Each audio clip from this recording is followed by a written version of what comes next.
Hey, what's up guys? Welcome back to the Mr.Fixit channel. Got the Polaris 400L in the shop again. This time I'm dealing with the speedometer drive key. Stay tuned. I was sitting out there in the shed one evening, not doing too much of nothing, just kind of staring at the wall.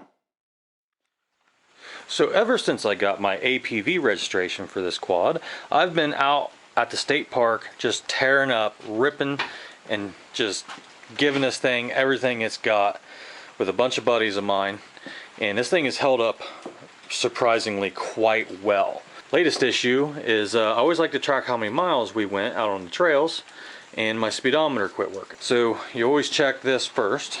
So pop your speedometer cable out and just pull this thing out. And then look at this end of it. Make sure it's still got the squared off end and it's not frayed and this cable's not broken or seized. Oh, of course. As soon as you turn on the camera, you have problems every time. Okay, there. Just slide that back down in there. And if that's okay, you want to check to make sure your speedometer actually works. Now, I made this little tool for working on speedometers. I chuck this in a drill and I can slip it in the back here and spin the speedometer up. You can do the same thing with your drive cable. Just hook your drill at the other end of this, plug that back in there, and see if it works. But you want to test. Oops, dropped my tool. That insert. You want to test to make sure your speedometer actually is working. So I'm just using my finger here. So I know this isn't the problem because I already know what the problem is. The next component in the speedometer system is this 90-degree drive. This runs out of the transmission and it's driven by a key. This is the second time I've had to replace this. This is what it looks like when it comes out. You gotta get a pair of needle nose pliers up in the transmission, pull both ends of this out, and then you gotta get a new key. The problem with my new key, you can't find the factory item anymore, and if you do find it new old stock, it's gonna be an exorbitant price. I found this part, which is quite a bit longer. So I was just barely able to insert the factory size part, which I paid like $20 some for. This new key, you can see it's about 3/8 of an inch or so, 10 millimeters longer. And because of the way this Polaris is designed, you can't get this together with this long key, and this is easy to find. This is not so easy to find and way more expensive. I paid $4 a piece for these. These were $20 some a piece. So fixing this with the part that I got is impossible. So I think I'm gonna have to make a little modification to the frame. Hopefully this will ease this process in the future if this ever happens again, because this is a dreaded thing for me because it's so hard to do. Even with the original factory part, it is almost impossible to get in to replace it.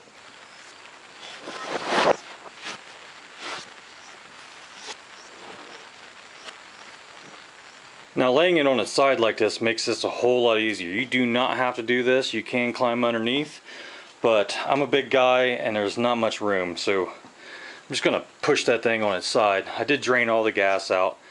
Nothing's leaking, so it should be okay to sit like this for as long as I need it to. And what I'm gonna do is I got to take this pulley cover off, take both pulleys off, take that backing cover off, and I'm going to bore a hole in this steel plate right here to hopefully give me some room to get that in there.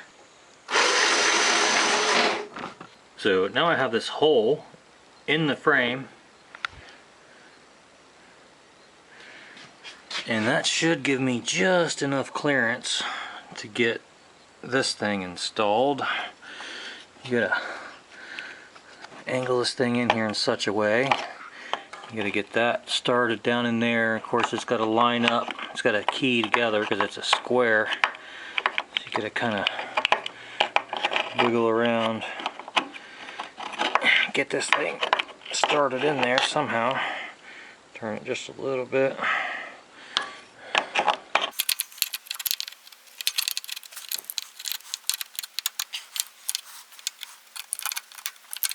Even with that extra room, it's still a real pain to get in there.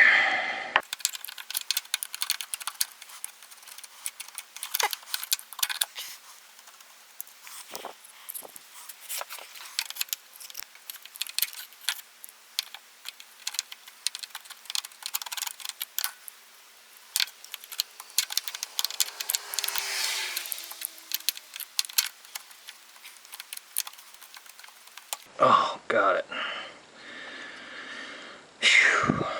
All right, there it's in there. Yeah, the shorter key is definitely easier. So if you did this modification and had the short key, then this will be real easy to do, but this made it possible to do with that long key, which is much cheaper. Alright, so now there's just 3 bolts. One was a stud, but it came out with the nut.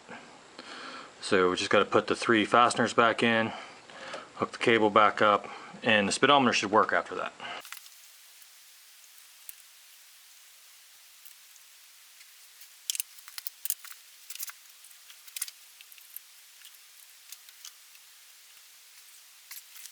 So getting that bolt in, which would be the top bolt, that one right back in there, you gotta use 2 hands, you gotta reach in from both sides, you know, and position yourself just right, hold your tongue just right, you know, all that, and get that bolt started back in. I think the stud actually was supposed to go on the top, so when you slip that thing on, it lines it up, but you still gotta put the nut on it. So it's tricky. You'll get it.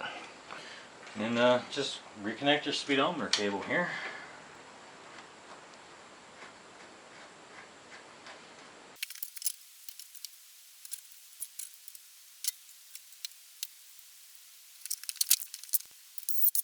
So just a word of caution here, just so you know and you're aware, when I had this thing sitting up on this side, I didn't see anything leaking, but actually what was happening is you have a vent tube for your transmission right here, and it was leaking into this cover. Although I didn't see it hitting the floor, it was pouring into here out of the vent.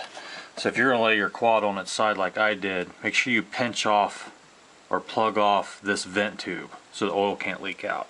You see it's all over, puddle on the floor.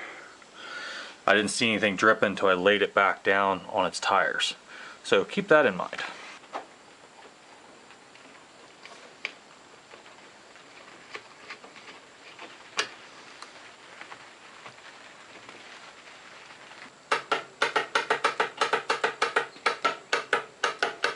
Yeah, when I rebuilt this engine, I kind of knew I should have rebuilt the starter at the same time, but I guess we'll get into that at another point.